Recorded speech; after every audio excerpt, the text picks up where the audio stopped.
Bonsoir, bonsoir, bonsoir à toutes et à tous. Très heureux d'être parmi vous ce soir en cette magnifique soirée que Dieu nous offre sur la terre. Je vous invite à prendre place. Nous allons commencer dans quelques instants. On va développer ensemble notre nouvel épisode de cette magnifique série. Oui, qui, me le dit-on, plaît énormément. Et oui, c'est un sujet qui est crucial. Oui, celui de notre existence de tous les jours à nous, de tout à chacun, chacune et chacun d'entre nous. Il s'agit du foyer juif. Nous sommes en train de parler en ce moment de la choupa.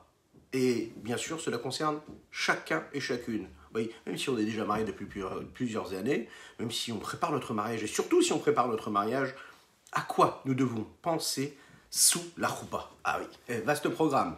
Alors, installez-vous, partagez, likez, commentez cette publication, invitez vos amis, et puis on va démarrer dans quelques instants.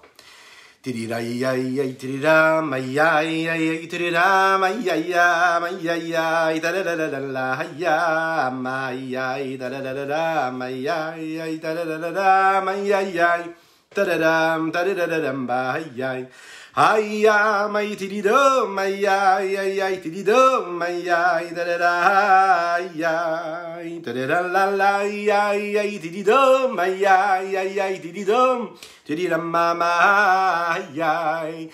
Da-da-da-da-la, ya-ya, da-da-da-la, ya-ya, da-da-da-da-da, ma-ma-ma, ya-ya-ya-ya, da-da-da-la, ya-ya-ya, da-da-da-la, ya-ya, ma-ya-ya-yo, ma-ya-ya-ya-ya. Tididam bam bam ba ba ba bam bam bam ma da ma ya ya ay ay ay ay ay ay ay tididam la la tididam Erev Tov. Bonsoir à toutes et à tous.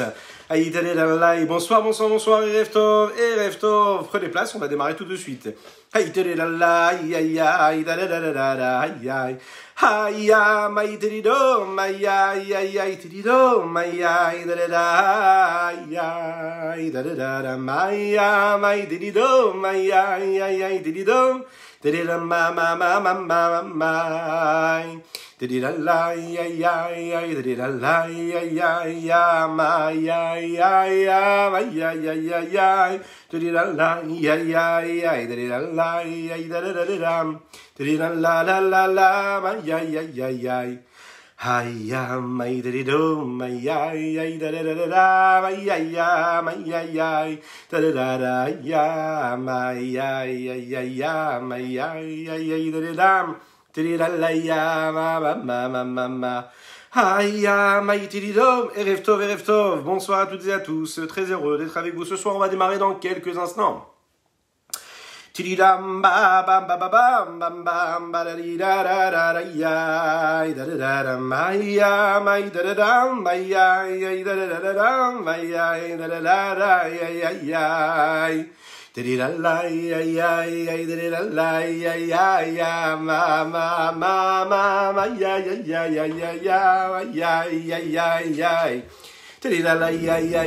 Erev Tov les Koulam, bonsoir à toutes et à tous, à ceux qui nous rejoignent.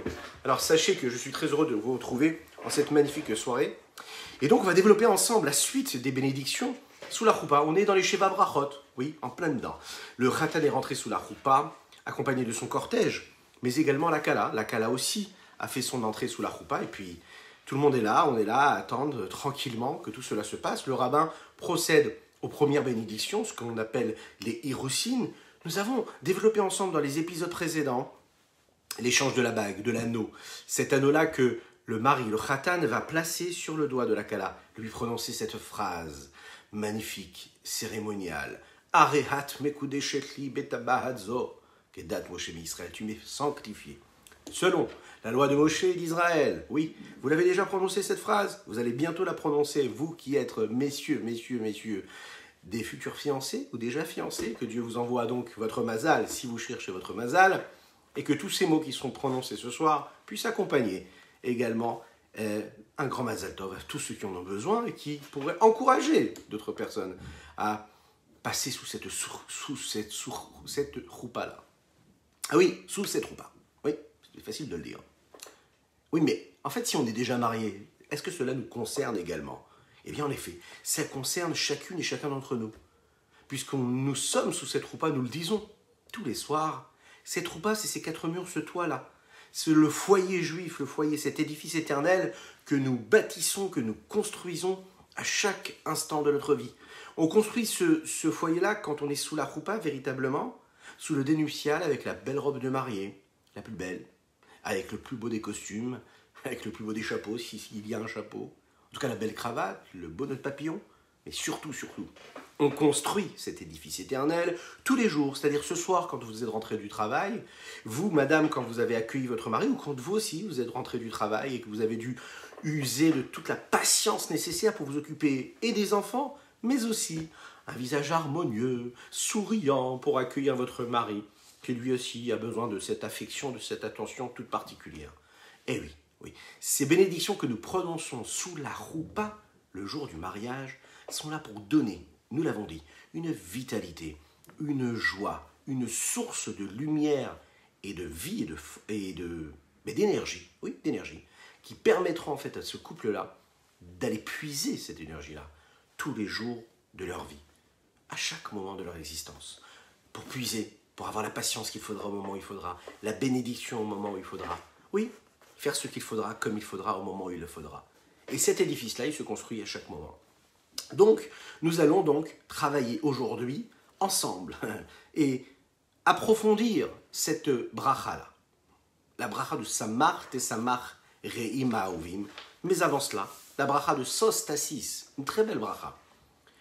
Sostasis vetagel hakara bekibutz banea letocha bimera besimcha baruch ata Adonai.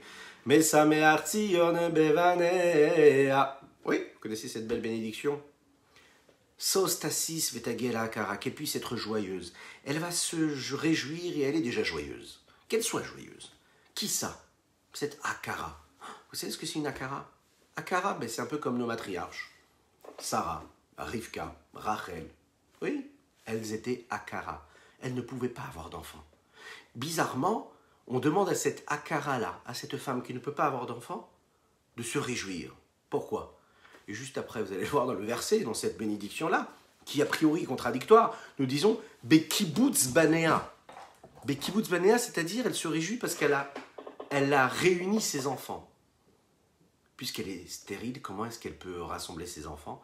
On va voir tout de suite le sens profond d'après la Kabbalah et la Chassidut. Un sens profond qui nous est donné et qui donne une très très belle lumière à cette bénédiction, vous allez le voir tout de suite. Cette bracha, le rabbi de Lubavitch l'explique, ainsi que le rabbi Shlomo Zalman de Liadi, mais aussi le Hadmour Haïm Tsaï, son fils, le Hadmour Haïm Tsaï, rabbi Douber, explique cela de manière très très très belle.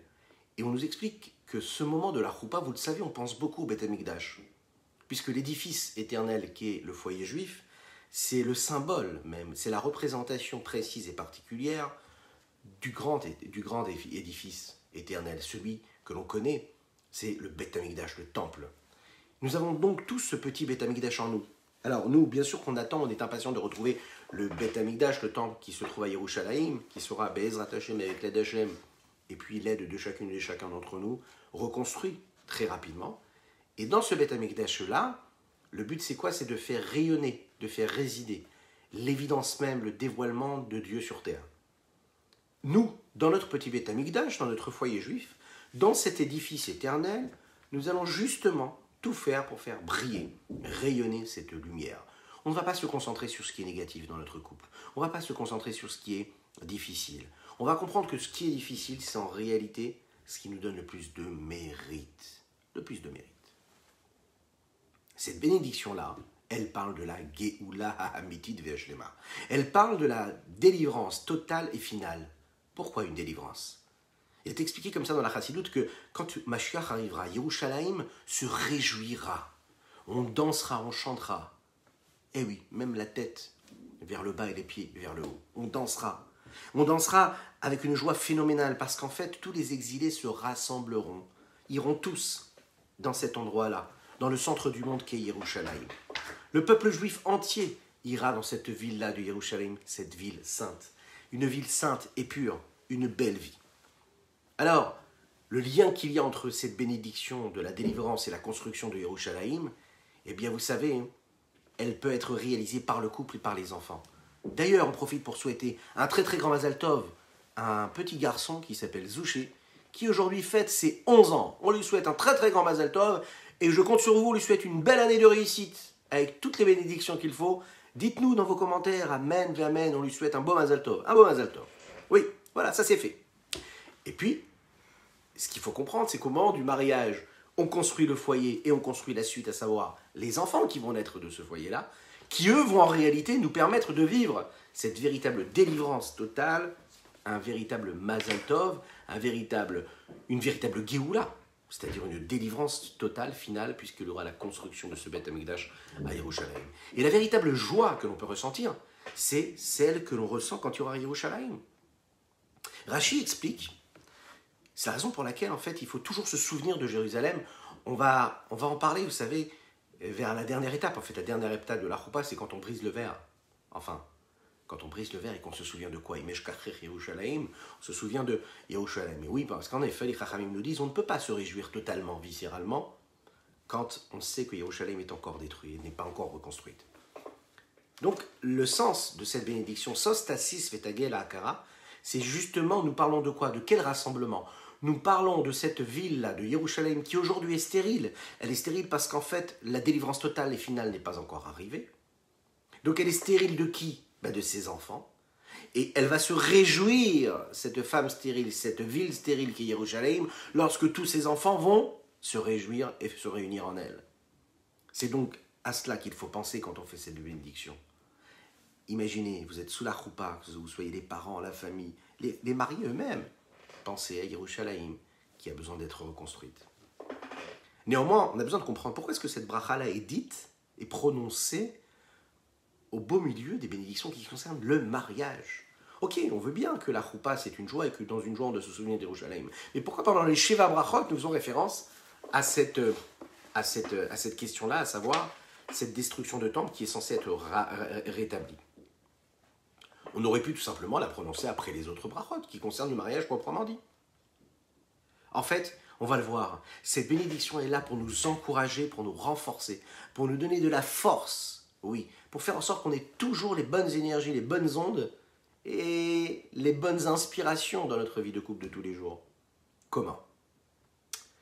En fait, il faut savoir une chose, les 3 premières brachot que nous avons prononcées avant, qui concernaient le Khatan et la Kala, qui concernaient, vous vous en souvenez, Adam Arishon, Chava, et ce que nous reproduisons à travers le mariage, c'est une suite véritable. Dans les premières brachas, nous avons souhaité à ce couple-là qui est en train de se marier et de s'unir, et on leur a dit une chose. Première chose que ce que nous leur avons dit, c'est que le véritable but essentiel du mariage, c'est d'accomplir la mitzvah du mariage. Et la mitzvah du mariage, c'est de se souvenir que tout a été créé, l'irvodo, en son honneur. Chez Akol bara l'irvodo. Première bénédiction. L'honneur de Dieu. C'est-à-dire que quand on va se marier, et que là ces 2 corps vont s'unir, ces 2 âmes vont se coller, ces 2 corps vont s'unir, on te dit attention, ce corps-là qui va faire appel à des désirs, des passions, des volontés, des besoins physiques, des plaisirs, on peut le dire. Rappelle-toi que l'essentiel dans ton existence, ça n'est pas ce que tu vas ressentir dans ton corps, mais ce que tu vas construire. Et que tout ce que tu vis, et tout ce que tu vas ressentir à travers ton âme et ton corps, ce soit juste pour l'honneur d'Akadosh Baruch Hu. L'honneur de Dieu, puisque chez Akol bara l'irvodo, tout a été créé pour Dieu. La deuxième bracha, elle vient nous rappeler autre chose. Elle vient nous rappeler qu'il faut reconnaître que nous sommes tous en réalité des associés. Et l'association qu'il y a entre l'homme et la femme, ce n'est pas juste une association d'un choix libre d'arbitre et libre choix de 2 corps qui s'unissent, mais c'est une essence profonde, spirituelle, qui est en train de s'unir véritablement. Et qu'en réalité, les 2 âmes ont une source et une base spirituelle qui est beaucoup plus élevée qu'on pourrait s'imaginer à travers cette association physique. Les buts à atteindre sont des buts qui sont très difficiles à atteindre. Oui, c'est compliqué de véritablement imaginer qu'à chaque moment de notre vie, quand on est en train de vivre à travers nos corps, se rappeler qu'on le fait parce que Dieu nous a créés à son honneur, se souvenir qu'il faut diriger tout ça vers Dieu. C'est compliqué de se rappeler toujours que la véritable association, c'est une association spirituelle qui nous dépasse, qui dépasse les corps, qui en fait est une association d'âme. Mais on a besoin d'être encouragé à cela, et pour cela. On nous a rappelé également que le but de tout cela, c'est de créer une nouvelle entité. Et cette nouvelle entité, elle est là pourquoi? pour nous donner les outils qui vont nous permettre de créer cette nouvelle entité qui va être un couple, une harmonie, une joie véritable et un édifice qui sera lui éternel. Alors quand par exemple à ce moment précis, on rappelle à ce couple-là la notion du Beth Amikdash, la notion de Yerushalayim qui pour l'instant n'est pas encore construite, et qu'on rappelle à ce couple-là que là, eux, ils sont en train de construire un petit Beth Amikdash, un petit temple dans lequel ils vont, eux, laisser passer cette lumière-là. Ils vont laisser entrer cette lumière qui va chasser toutes les obscurités qui pourront s'installer à travers les pulsions, les passions, les désirs du corps, et qui vont laisser diriger tout cela vers l'honneur de Dieu. Alors là, le fait de se rappeler du Yerushalayim, ça nous fait prendre conscience et ça nous rappelle à l'ordre. Oui, c'est un édifice éternel, un Beth Amikdash qu'on est en train de construire quand on se marie. Ça nous encourage. Puisqu'on prend conscience qu'en fait, c'est pas seulement notre histoire dont il est question. C'est pas seulement l'histoire de ce couple. Baruch haba, Erev Tov. C'est pas seulement l'histoire de ce couple-là qu'on est en train de construire, mais en fait, on prend part à un grand projet, le projet du monde entier, de tous ces petits foyers-là, ces grands foyers, qui sont en train de bâtir, eux, des édifices éternels, et qui, en réalité, vont impacter et influencer l'existence du peuple juif globalement. Pas uniquement ce couple-là qui se construit, mais également toutes les familles dans le monde, tous ces foyers juifs qui se construisent, qui se bâtissent selon des belles valeurs, les lois de Moshe et d'Israël, selon la sanctification, la purification de l'être et de l'âme. Et bien là, vraiment, on construit quelque chose qui concerne tout le âme Israël, tout le peuple juif. Nous avions une question, vous vous en souvenez, au début on s'est dit, mais comment ça se fait qu'on fait référence ici à une femme qui serait stérile, que Dieu nous en préserve, mais qui en même temps rassemblerait ses enfants ensuite. Si elle est stérile, comment est-ce qu'elle rassemble ses enfants? La Torah Chassidut nous donne ici une explication qui est très très belle, et je vous invite à bien l'intégrer. Vous allez voir. On parle d'une femme stérile qui n'a pas d'enfant. Si on regarde le sens profond, on parle vraiment de quoi en réalité? On est en train de décrire la création même d'un couple. Il y a deux niveaux dans cette création-là, cette nouvelle création de ce couple-là. D'abord, on le sait, il y a une seule entité qui a été créée, ensuite deux entités qui se séparent, et ensuite deux entités qui s'étaient séparées qui se réunissent. Vous vous en souvenez? Deux âmes, deux parties d'âmes qui en fait étaient complètement réunies auprès de Dieu. Lorsque ces âmes-là descendent sur terre, eh bien, cette âme-là, elle se sépare en deux et elle vient et elle se pose dans deux corps différents. Et ensuite, quand on se marie, on réunit, on retrouve l'unité qu'on avait quand on était auprès de Dieu. Oui. Alors attendez juste. Là, vous entendez pas? Là, vous entendez pas du tout? Ah, attendez. Ah, voilà. Je vais réactiver. Ne bougez pas. Est-ce que c'est OK de votre côté? Merci beaucoup, Rav. Parfait. Désolé. Voilà, ça c'est fait. Donc, on continue tout de suite. Excusez-moi. Ah, mais je vais faire les Chaim. Je crois que je n'ai même pas encore fait les Chaim ce soir. Les Chaim, à tous ceux qui nous rejoignent. Les Chaim.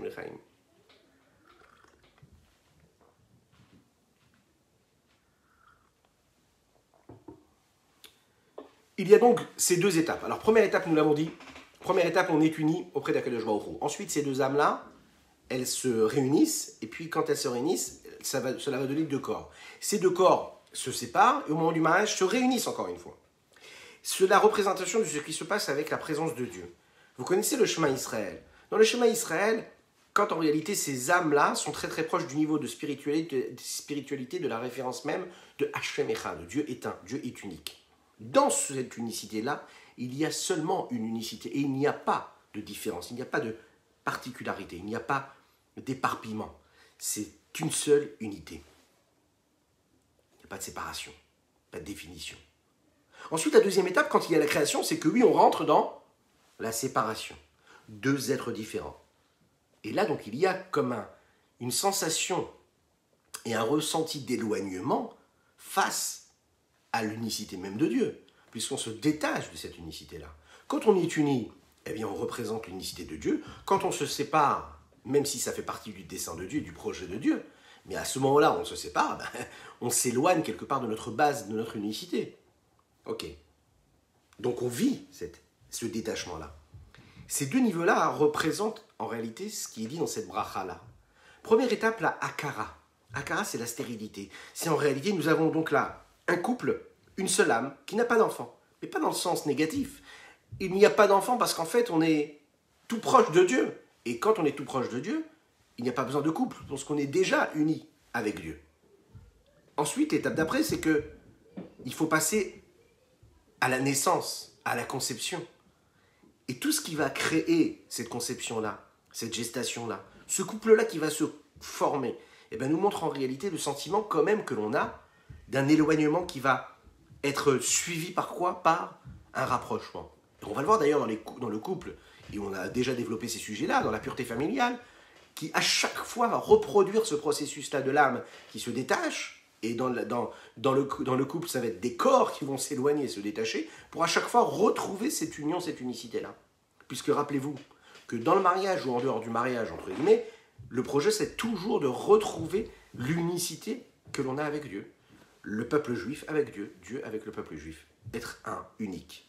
Kibbutz Banea, c'est le moment en réalité où il y a ces enfants-là qui se rassemblent. C'est l'unicité même du couple. Et à ce moment-là, il y a véritablement une joie qui s'opère à ce moment-là. Pourquoi? Avec Tagel Akara. Elle va chanter. Elle va chanter, pourquoi? Parce qu'en fait, elle est consciente que tout en étant dans ce monde matériel, on réussit, Kibbutz Banea, à réunir toutes nos différences, à réunir ces deux êtres-là qui sont a priori séparés l'un de l'autre, mais ils vont créer une nouvelle entité. Et comment ils vont créer cette entité-là? Parce qu'ils vont accepter, eux, à ce moment-là, eh bien, de créer quelque chose de plus grand que ce qu'ils sont, eux, dans leur différence et à travers leur différence. Comment? Eh bien, tout simplement en s'unissant. En s'unissant réellement. En ayant des enfants physiquement, en ayant des enfants spirituellement, en construisant et en retrouvant l'unicité même qu'ils avaient au moment du mariage. Ça, c'est ce qu'on pouvait dire sur cette bracha-là de Kibbutz Banea. Juste après, nous avons une autre bracha, une autre bénédiction dans ces Sheva Brachot. C'est la bracha de Samar Tessamar. Samar Tessamar Rehi Ma'ovim Kesamechacha Yetzerecha Began Eden Mikeden Baruch Mesameach Chatan Vekala. Il s'agit ici de Simcha, se réjouir comme celui qui nous a créés s'est réjoui avant que l'on descende sur terre. Baruch, que ce soit une source de bénédiction, mais sa mère Chatan Vekala, c'est lui qui réjouit le Chatan et la Kala. Vous pouvez dire Amen. Lechaim, lechaim. Alors c'est sympathique comme nous, on va parler de joie. Oui, de joie. Ah oui, dans le mariage, il faut qu'il y ait de la joie. C'est la base de tout en fait. Bah, ça permet de faire passer un petit peu tout ce qui se passe, tout ce qui est compliqué. Bon. Mais avant ça, puisqu'on parle de ce qui peut être compliqué, puisqu'on parle de joie, un mot du Rabbi de Lubavitch qui est magnifique. Magnifique. Cette paracha qu'on est en train de parler, d'étudier. La paracha de Vayeshev. Yosef. Yosef, lui aussi, il est confronté à cette situation-là. Il y a la femme de Potiphar. Vous vous rappelez de cette histoire ou pas? La femme de Potiphar, elle se présente, et puis elle désire Yosef. Quand on lit le texte, bien sûr, c'est une femme dépravée, on a l'impression qu'elle veut le faire fauter. Et bien sûr, le texte nous dit qu'elle veut le faire fauter. Pourtant, si on regarde bien l'aspect chassidique de ça, vous allez voir que c'est quelque chose de très très beau. Et d'après la Kabbale, on explique que, d'ailleurs je crois bien que dans la Gemara, c'est écrit comme ça, que la femme de Potiphar, elle ne souhaite pas véritablement faire fauter Yosef. Elle a agi, écoutez bien, elle avait une intention qui était les Shem Shamaïm. Les Shem Shamaïm, elle a fait ça pour Dieu. Qu'est-ce que c'est que cette histoire? Et l'explication qu'on donne ici, que le Rabbi donne dans une des sichot qu'il donne sur la paracha de Vayeshev, il dit qu'en fait, la femme de Potiphar, elle sait que Yosef doit donner des enfants. Elle sait que Yosef, pour qu'il devienne complet, total, qu'il retrouve cette unicité avec Dieu, qu'il puisse réaliser ce projet divin, qui est quoi? D'unir la spiritualité avec la matérialité, de faire vivre une sainteté dans ce monde-là, ici-bas, dans des corps matériels. La femme de Potiphar, elle se dit, Yosef, il est beau, il est comme il faut, il a tout ce qu'il faut pour lui. Il ne peut pas rester comme ça, il faut qu'il agisse, il faut qu'il avance. Il faut absolument qu'il ait des enfants. Donc qu'est-ce qu'elle fait? Elle se dit, c'est avec moi qu'il va les avoir. Parce que moi, je sais qu'il doit avoir des enfants. Et donc elle veut tout faire, pourquoi? Les Shem Shamaïm, au nom de Dieu, pour accomplir la volonté de Dieu. Le seul problème, c'est qu'elle ne sait pas. Elle sait, elle sent que des enfants doivent arriver de sa part. Ce qu'elle ne sait pas, c'est que ça va arriver de sa fille à elle. Elle pense que c'est d'elle. Donc, si vous voulez, sa vision, elle a été quand même bonne, mais un peu erronée. Il va y avoir des enfants qui vont descendre de Potiphar, enfin, de la femme de Potiphar, précisément de la fille de Potiphar, mais elle pensait que ça devait passer par elle. Donc, à la base, elle, son intention était bonne. c'est la fin qui est mauvaise. Et qu'est-ce qu'on apprend de là? Vous savez ce qu'on apprend? On apprend que parfois la difficulté, c'est un petit peu comme par exemple quand le Yetzer Hara il vient et il nous enquiquine. On est face à des situations qui sont difficiles. On a deux façons de voir les choses.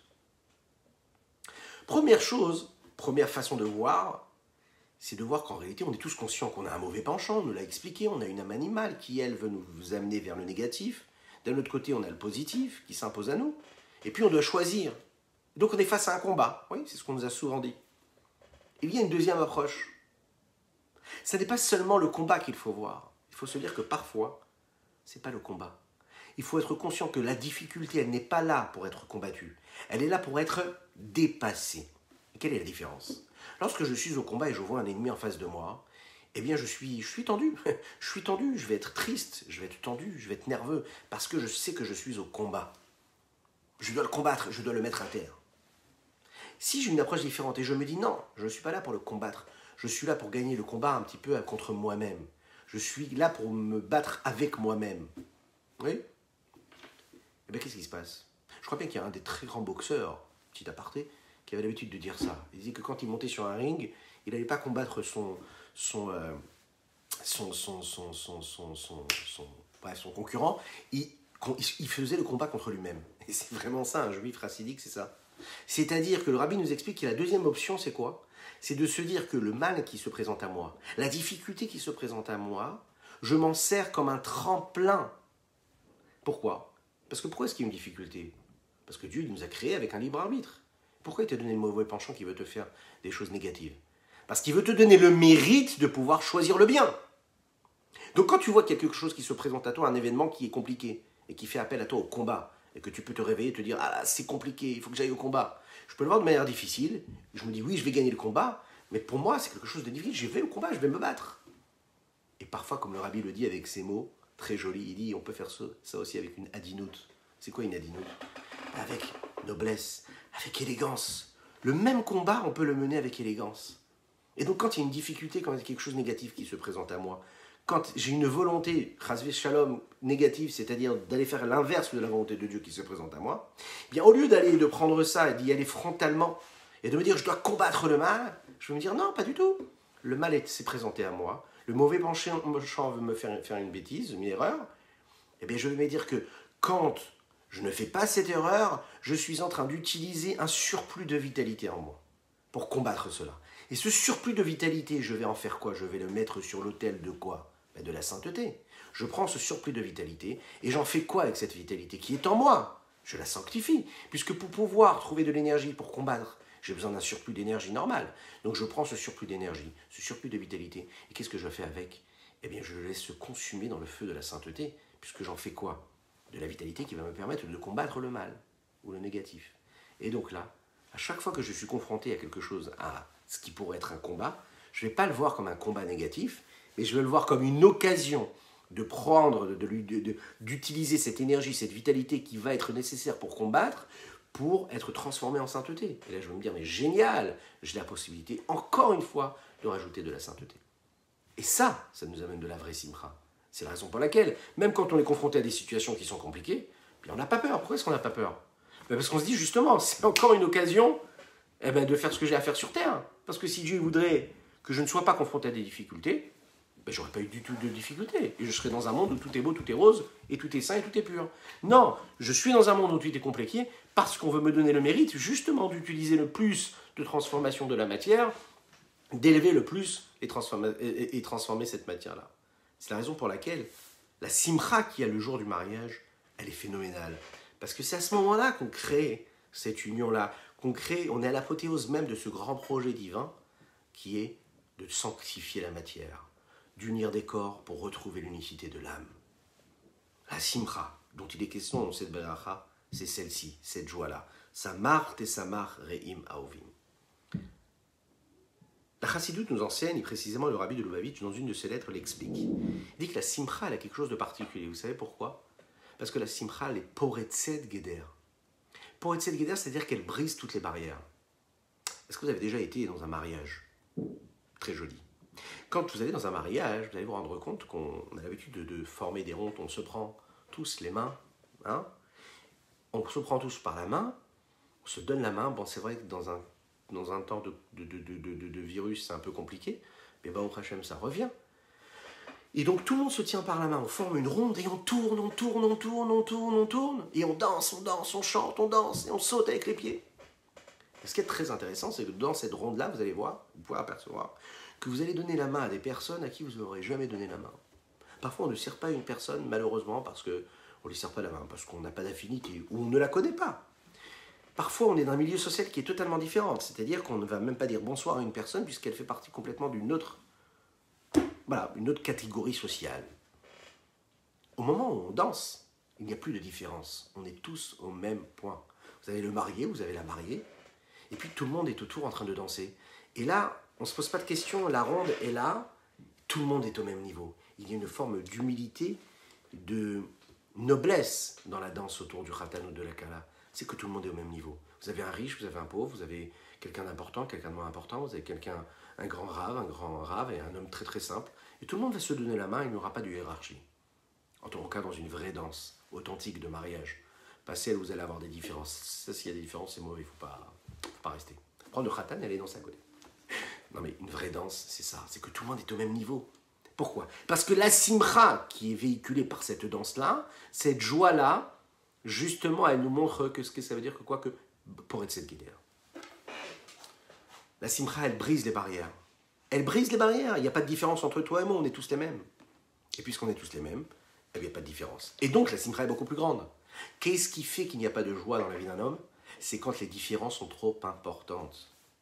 Quand les hiérarchies sont trop importantes. Alors les hiérarchies créent quoi? Créent des jalousies, des convoitises. Ça crée quoi? Des frustrations, des envies.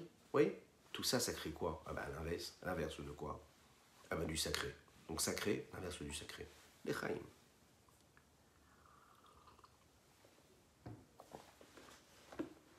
Prenez par exemple un homme qui est très timide, qui n'a pas du tout la possibilité de parler devant des personnes, devant des gens. Quelqu'un de très modeste, et puis quelqu'un de très réservé. Quand il y a une joie, eh bien il se dévoile complètement, il va aller danser avec tout le monde. Il devient comme celui qui est très très fort, comme quelqu'un qui a une assurance phénoménale, charismatique. Il n'a pas peur, il va danser avec tout le monde. 10 minutes après, vous allez essayer de parler avec lui, il sera tout timide, il aura honte de parler.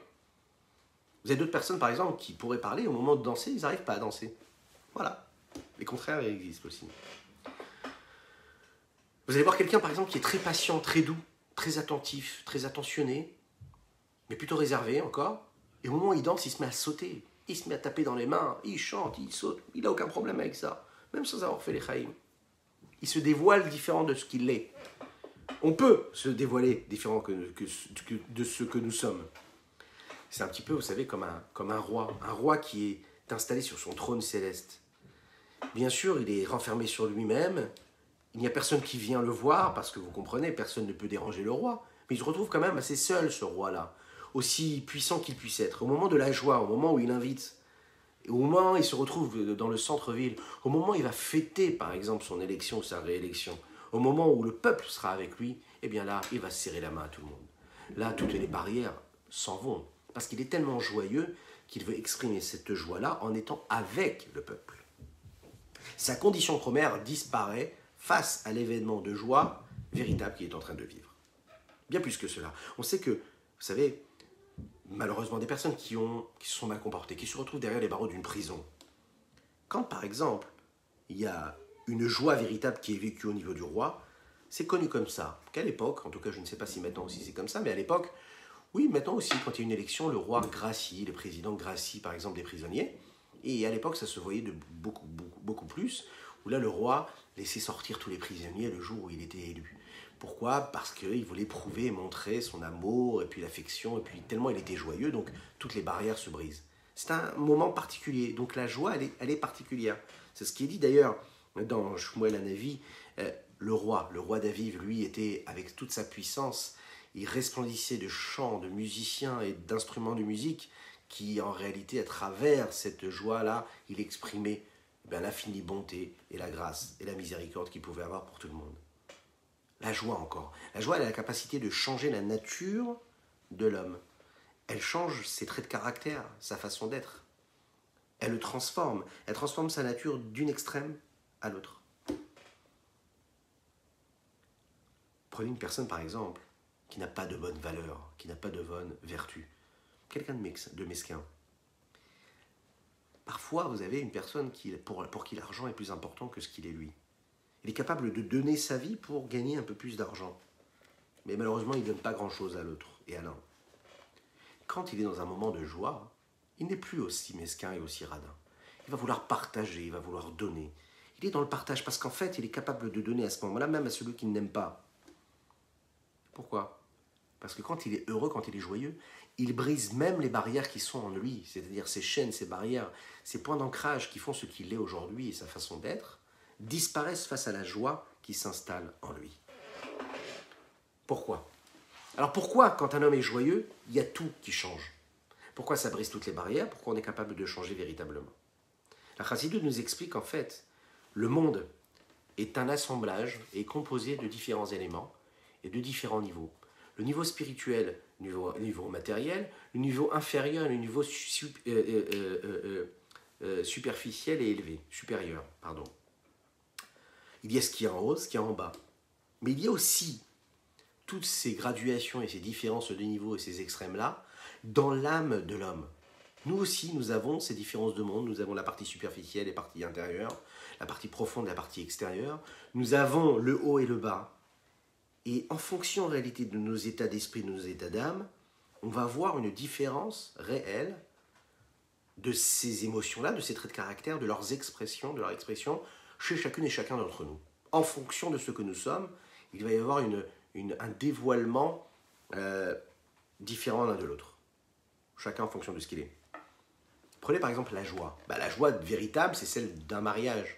Se marier soi-même, déjà, c'est une joie. Marier ses enfants, c'est une joie véritable, encore plus grande, je crois.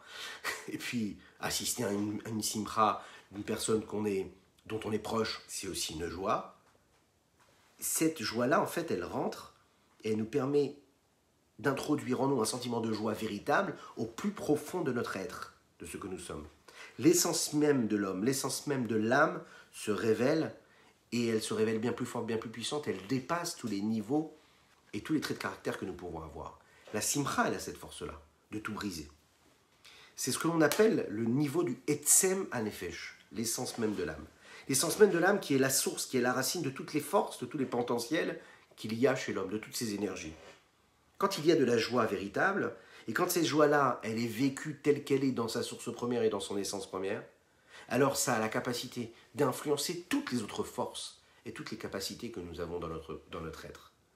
Donc une personne qui a différentes difficultés, qui a différents traits de caractère, les traits de sa personnalité pourraient parfois être négatifs, pas constructifs, difficiles à vivre. Quand elle est joyeuse, cette âme-là, la joie réussit à passer complètement au travers de tout ça, à mettre de côté toutes ces différences et toutes ces lacunes et tous ces manquements, et s'élever complètement. Pourquoi ? Parce qu'on va chercher l'essence de l'âme, et l'essence de l'âme est plus forte que tout, et donc elle élève tout ce qu'il y a autour. Le Rabbi Shalom Dovber avait l'habitude de dire comme ça, qu'au moment de la joie, on dévoile des lumières phénoménales, des grandes lumières qui sont dans la sagesse, qui sont dans l'intellect. Et dans l'intellect, il y a donc une élévation des potentiels, des énergies qu'il y a, et ces énergies-là se dévoilent, c'est des énergies qui sont cachées dans l'âme, à tel point qu'elles sont capables de changer la nature d'une personne d'un état à l'autre, d'une extrême à l'autre. Vous imaginez un petit peu ce que ça veut dire ? Alors, Rabbi Shalom Dovber est en train de nous dire que par la joie, on est capable de se transformer complètement. Ça veut dire que si, par exemple, on a chacune ou chacun des traits de caractère qui nous mangent l'existence, pour ne pas dire un autre mot, qui nous pourrissent un petit peu la vie, avec lesquels on a du mal, on est confronté toujours à ces traits de caractère, à cette façon de penser, cette façon de réagir. Oui, on a du mal avec. Et que on prend quand même la force et le courage et la patience d'aller travailler comme il faut, et de faire ce que nous avons à faire pour réussir à changer, mais qu'on n'a pas cette force-là, et qu'on va chercher la simcha, la simcha va faire qu'on aura la possibilité de transformer tous nos schémas, que tout devienne différent. On a cette possibilité-là. Bon, par contre, il faut le vouloir, il faut faire quand même des efforts, ça ne va pas se faire facilement comme ça, mais il faut aller chercher la joie. Donc en réalité, quand on a la possibilité de trouver la joie, cette joie-là va nous aider à travailler tous les autres traits de caractère. Donc plus besoin de se concentrer sur chaque trait de caractère, puisque je vais me concentrer à fond sur quoi ? sur la joie. Être joyeux. Ben, si vous êtes chez vous à la maison, ben, je vous propose, n'hésitez pas. Vous vous levez et puis vous mettez à danser ou à chanter. N'hésitez pas. Vous prenez, à la maison, prenez vos enfants ou vous. Allez-y, levez-vous, dansez, vous allez voir, la joie, ça transforme tout. Ça crée... on change d'état. On n'a plus peur de rien. Ouais. Voilà, parfois vous êtes dans une problématique, vous êtes confronté à une situation, des problèmes de couple, problèmes de shalom bayit, problèmes de tout ce que vous voulez. Avec les enfants, ça ne se passe pas bien, les devoirs ne sont pas faits, il y a ci, il y a ça. Cassez l'ambiance, on casse. On casse cette ambiance-là en transformant l'état d'esprit dans lequel nous on trouve. On ne sait pas pourquoi, on met un peu de musique, un peu fort ou pas, même pas besoin de mettre de musique. On se prend par la main, on forme une ronde, et puis on danse, et vous allez voir que tout le monde perd complètement. Les enfants vont se mettre à sourire. Et puis la soirée se passera différemment. Puis votre femme aussi se mettra à sourire. Et puis votre mari aussi se mettra à sourire si vous vous mettez à danser. Tiens, essayez chez vous à la maison. Vous allez voir, ça marche. Enfin, c'est pas moi qui le dis, hein. C'est écrit ici, noir sur blanc. Et pour terminer cette bénédiction-là de Samarté Samar Reim Aovim, pourquoi est-ce qu'il est question du Gan Eden? Oui, du Gan Eden. Dans la deuxième bracha, nous parlons du Gan Eden. C'est-à-dire que la joie du Khatan de la Kala, elle va être comme l'homme premier et la femme première. Donc Adam Rishon et Madame Rishon ont vécu cette joie-là dans le Gan Eden. Il y avait une véritable joie, vous imaginez, c'est le premier homme et la première femme qui se sont rencontrés, qui se sont unis. Et il y avait une liberté totale. C'était vraiment la vraie union avec Dieu. Et on nous dit qu'en fait, là, maintenant, on est capable, nous, de ressentir cette même joie lorsqu'on se marie. Ici, la Chassidut nous explique qu'il faut parler de cela pour se rappeler d'une chose.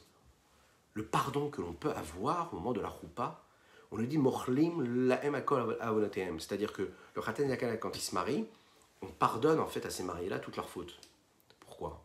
Parce que comme ils reviennent à l'état premier de Adam Rishon et de Chava, que quand eux ils ont été créés, qu'ils se réjouissaient dans le Gan Eden, ils étaient avant la faute et qu'en réalité ils vivaient quelque chose qui est le pardon total de la faute, à ce moment-là, Mikedem, dans le Gan Eden, Mikedem, c'est-à-dire avant la faute du Etz Hadaat qui a été accompli par Adam et Chava, avant cela, nous étions quoi? Dans une joie véritable, l'union totale, il n'y avait pas de faute. Au moment où on se marie, on est comme Adam Rishon avant qu'il y ait la faute d'Adam Rishon. Et c'est ça la promesse qu'il y a juste à la fin. Qui est quoi? Qui est de la joie, qui est de la sérénité, de la tranquillité, comme dans le Gan Eden. Et qu'il n'y aurait donc aucune faute dans ce couple-là, Bezrat Hashem. Comme Adam et Chava, qui n'avaient pas encore de faute. Donc le jour de la choupa, on leur pardonne toutes leurs fautes. Et en fait, cette expression-là se vit précisément lorsqu'elle est vécue dans la joie véritable. Il faut vivre ce moment dans la joie véritable. Et cette joie véritable permet justement, en fait, cette connexion-là, cette réalisation-là, ce bonheur parfait qui accompagnera ce couple-là, Bezrat Hashem, à travers toute leur existence. Voilà ce qu'on pouvait dire, mesdames et messieurs, sur cette bénédiction-là. Le prochain rendez-vous, on parlera de la bracha suivante, Asher bara sason vesimcha chatan vekala. Et là, vous allez le voir, on va utiliser tous ces adjectifs qualificatifs qui sont là en réalité pour nous décrire qu'est-ce que c'est cette véritable joie. Gila, Rina, Ditsa, Chedva, Ava, Achva, Shalom, Rehout. Waouh, ça va être exceptionnel. Je vous souhaite plein de bonnes choses. Je vous invite à partager cette publication.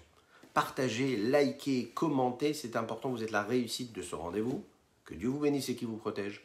Ou que vous soyez, que Dieu inonde votre foyer de sainteté, de pureté, de joie véritable. Réjouissez-vous, dansez. Et puis si vous vous mariez bientôt, préparez-vous bien à cette roupa-là.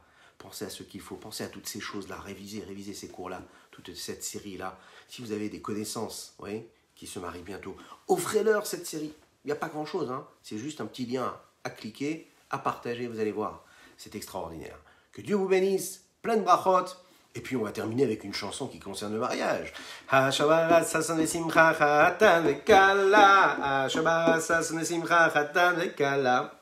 Hashabara sason vesimcha chatan vekala. Hashabara sason vesimcha chatan vekala.